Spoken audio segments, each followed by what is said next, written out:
دا غټ خلک چې څونه هم تاسو سوچو کې چې غټ غټ لیډران وي دوی پر یې وړو وړو خبرو باندې غوږ نه ګرئ. د خدای دپاره پښتنو سانونه وپېژنئ، ستاسو دپاره خو به ځان له پیغمبر نه راځي.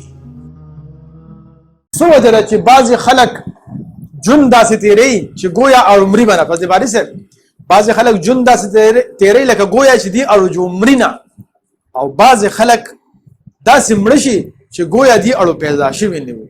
دا څه وجه وي؟ د دوی همدغه یو وجه ده چې څوک د یو مقصد لاندې ژوند تېروي، بیا وخت نه ضایع کوي، بیا پیسه نه ضایع کوي، هغه بیا فضول څیزونو کې ټایم نه ضایع کوي، بیا په وړو وړو خبرو نه خفه کېږي.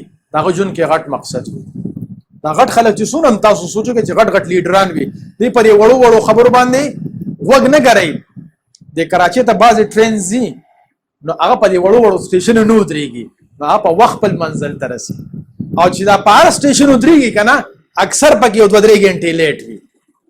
نو کوم انسان په ژوند کې مقصد لري او بیا په وړو وړو خبرو باندې نه خفه کېږي، هغه بیا په وړو وړو مشکلاتو باندې نه بې حوصلې کېږي، هغه به بیا واړه واړه چې کوم مخې ته هرډلز راځي یا پرابلمز خلک کریټ کوي هغې باندې به هغه بالکل غوږ بیا نه ګرئ.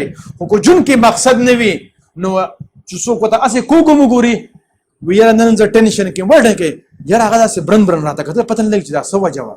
غونډه ورځ به ځان له خرابه کړي، بیا په دې وړو وړو خبرو باندې یاره هغې خو مونږ کره اړوران ګاونډي کره راغلي وو او مونږ کره راښکاره نه شو، زه خو ارزل ورځمه روټۍ خوره که نه روټۍ مېړه ته نه کېږي. ولې زړه ته نه کېږي؟